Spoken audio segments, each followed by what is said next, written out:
evening and welcome to Moving Forward, a production of the Bay and Grantstown Advancement Association.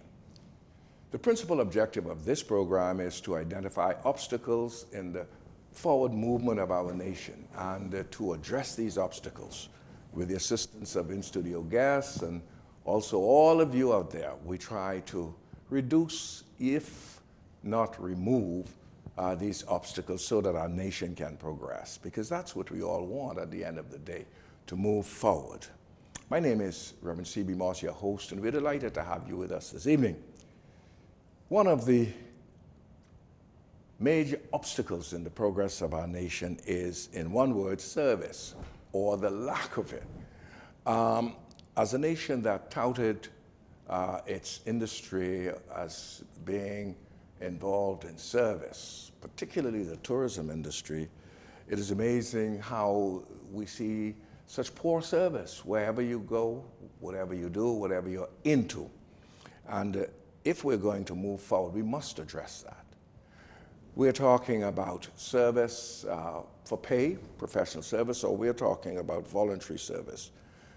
On this program this evening, we're going to talk primarily about voluntary service, but we want to talk about service in general, just for the first few minutes. And with me to discuss this very important topic, three excellent gentlemen who are very, very familiar with service and the meaning of service. And they're going to assist us in looking at where we are as it relates to our overall service in this society. And we are pleased to have with us at my immediate right, Mr. Clinton Clark, who is a counsel and an attorney, and he's also a notary public. And we have Mr. Wellington Richards, who is the general manager of Gold Star Coaches Transport, the heart of service. And at my extreme right is Dr. Marvin Smith, who is president of the Caribbean Association of Pharmacists. Now, the one thing they all have in common, in addition to being highly trained professional people who know what service is that they're all members of the Rotary Club of West Nassau. And someone may say, well, the three of them? My response would be, no, the four of them, because I am also a member of the Rotary Club of West Nassau. And we're delighted to have these three gentlemen to assist us in really looking at this very important issue. Good evening and welcome to Moving Forward. Good evening. Good evening. Good evening. Service, it's a simple word, but it has such a profound impact on everything, particularly an economy that relies on service, both of the paid nature and the voluntary nature. I'm going to ask each of you in a very concise way to give our listeners just a snippet of how you see service, where you see it. Is it where it should be, should not be, and what should we do? Starting with you. Thanks for this opportunity, Reverend Moss. One of the things I gracefully start off by saying is something that I learned at a very early age that my grandfather would have taught me, which is a poem from the Royal Reader. And it's perseverance. Mm-hmm. And it speaks to when you have work to do, boy, you must do it with a will. And they who reach the top first must climb the hill. And you're standing at the foot and you're gazing at the sky. How do you get up if you never try? Service is about actually giving your all, giving your best. And it requires you to put in work. And in doing work, my grandfather always told me that, hard work never killed anybody. Mm-hmm. And if you put your best and your all into it, you can actually achieve something that is good. And so for me, that's what I see service as in a nutshell, mm-hmm. being able to provide a product and deliver on a product in such a way that the persons who receive the product can be graceful mm-hmm. for what it is that you have to offer. And that's, for me, in a nutshell, service. And I live by that motto, which is, perseverance and always being able to do things and doing it with a will. Well, in a nutshell, as you said, that encapsulates everything. Service, that he who renders it and he who receives it must both feel good at the end of the act itself. Brother Richards, give us your take. Well, likewise, Reverend Moss, and again, thank you for having me on as well. Through my humble beginnings. I was born in Colonel Hill in Crooked Island, and my brought-up was such that you came up with old folks and they always instilled in you a passion for service. Yes. So whether it be in the home doing chores, whether it be at church serving in the Acolyte, Altar Guild, various clubs through school, Kiwanis, Key Club, etc. I've always had this huge desire for service. And then personally, I was a recipient of a partial scholarship to actually get my career started by studying abroad. And then I had a professional career in the United States for a very long time, nearly 2 decades. But there was always something burning inside that something was missing. And I felt it so important that what I had been able to gain throughout the course of the years, that I should be able to return back to my home country and then have my country benefit therefrom. And so it was that in mind that drove me to return back to the Bahamas nearly 7 years ago, to be able to bring my talents back to this country. And then I ventured into the transportation industry. As you indicated at the top of the hour, I am the general manager for Gold Star Coaches Transportation, which is a private charter company, and I operate in the tourism sector in the travel space. And you also indicated at the top that the Bahamas is also dabbling and is challenged tremendously in this sector by what is perceived to be poor service. And so I really believe that with the ability that I have to be able to try and influence folks and lead folks, and to also serve as an example, to be able to start to drive service at the very height and the highest levels, to then thereby encourage the others in the sector to raise their levels as well.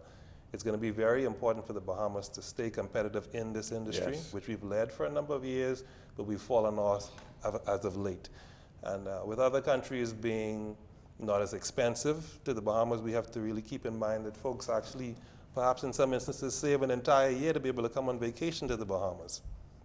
And so with that said, and with our cost price point being so high, our service level ought to be commensurate in order to be able to give this tourist visitor the type of value and the experience that they feel would be worthwhile of them spending that level of money.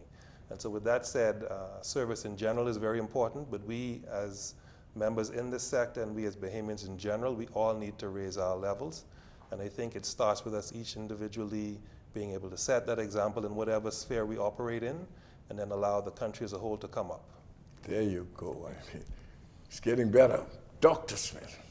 Reverend Dr. Moss, thank you again for being back here. You know, as a country, I think we have to answer some critical questions. And they're questions of character, because service really tells you about a person's character. Because it involves what their output is, but it also involves the quality of that output and how you do a job. The Bible says, whatsoever thy hand findeth to do, do it with all thy might. That's right. All right? And so these are the things that we have to start asking ourselves. How is the character of the Bahamian impacting the character of days gone by and the character of who we are now, impacting the level of service we give to our guests and to ourselves? Being a member of the healthcare team, I stress this to my pharmacists that I oversee, and also to the pharmacists that I lead in the Caribbean Association of Pharmacists, that people have choices. They will come to your pharmacy not mainly based on price point. It is the other things you give to them. It is the atmosphere that you provide for them. And as a country, we have the same thing that we're dealing with. And it starts, I have to say this, the old folk always say the fish stinks from the head. Yes. It starts from the top. It starts from the leaders that we see in our political realm, in our religious realm, in our educational realm, in our corporate realm. Yes.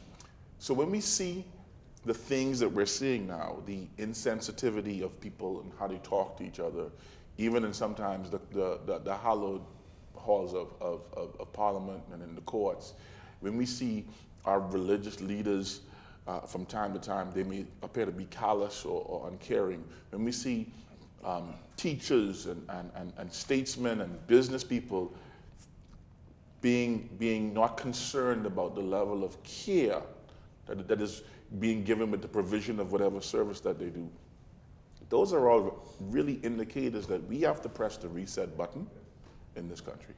Yeah. We have to. You know, from all that you've said, it points to one thing. Service is not an act. Service comes from a mindset, from character, from Yes. within. You see, that's the fundamental point I think we've been missing all along in this country. Because over the years, particularly in the tourism industry, the employees are encouraged to smile and give service and to be nice to the tourists. You know, whether they're happy, whether they're content, whether they're pleased, doesn't matter, just smile. So they make it an act. Yeah. And if you make service an act, it's inevitably going to collapse. Service has to come from within, from the character. You must, first of all, be trained to understand what service really means. Like you said, it tells who you are. Reverend Dr. Moss, what feeds a man fuels a man. That's right. And it's hard for us to want to be considerate and kind and professional if from 9 to 5, if when from 5 to 9, Yes. we're feeding our minds with violent music, with chaos and contention. You know, nobody wants to watch regular TV anymore. It's all reality TV, which is all based on conflict and Yes. carrying on and all these different things. If we continually put ourselves and feed our environment with negativity, then you wonder why people come to work at 9 o'clock in the morning and they want to kill the first person that walks through the door. Absolutely. But they've been watching and feeding and listening and absorbing that in the homes that they see this contention and chaos and conflict and the verbal abuse, the way we talk to each other, the way we get on social media and it's all about you're stupid and you're this and you're that. What feeds you fuels you. It's attack and destruction. I mean, basically, that's what it is, attack and destruction. You don't like a person, you know, go for the jugular. But you know, service is so critical to our whole society, not just the economy, that it's amazing that we don't put more emphasis on it, even from infancy. To serve, sometimes people act as if to serve is to be subservient. But we should elevate service. Service should be, as you said, Brother Richards, giving back. That's why you serve. Also paying forward. That's why you serve. Absolutely. And these are the things we should be inculcating in our people. And I don't think we're doing that. Service is too closely associated with remuneration. You know what I mean? I got to get paid, and if I'm not paid much, service has to be something that you're proud to give. That's who you are. The service also is going to come back to what he spoke of in terms about character. That's right. It's the things that you will do when nobody else is looking. That's right. And so you want to make sure that at all times this is more or less from a global, saying in the commercial banking sector, there's an organization that speaks to always earning the right to be the client's first choice. In order for you to be the client's first choice, you have to actually give something of value to the client. Above and beyond. Above and beyond, That's which right. is service at a level that exceeds their expectations. And so when you give, you have to give from that place from within, that you know that is the right thing to do. That's right. I think that's one of the things where we may be lacking as people in general, that, you know, as you said, you do it because you hope to get something in return for remuneration. But the reality is you give it because it is the right thing to do. And that's what we're trying to inspire persons. That's right. Indeed. And we often see too, a lot of times when we attend funerals or when folks go on, we hear people say, oh, he did this, he did that, he was so smart. But we always also hear the notion that it's not really what you know that people remember, but it's how you made somebody feel. That's right. Right?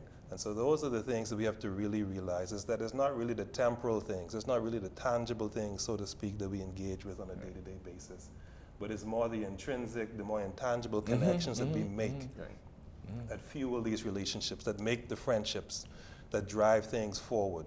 And I think this is what we are really losing as well in our society. There's so much focus on the here and now, the immediacy of things. They need to have a Gucci this, a Louis that. There's not really just the necessities that they need to have, and they're not comfortable with just having the necessities. And so we've often seen that in someone's pursuit to gain these things, they're willing to do whatever it takes in order to get that. And that's caused an erosion of character. That's caused an erosion of so many different morals and virtues within our society. And this is why we see generally that we don't really engage each other in the way that we need to anymore in this country. And because I am trying to get ahead, I'm not that concerned for my brother Marvin. I'm not that concerned for my brother Clinton. I'm not that concerned for brother Moss. And that allows me to do almost anything in order to get ahead.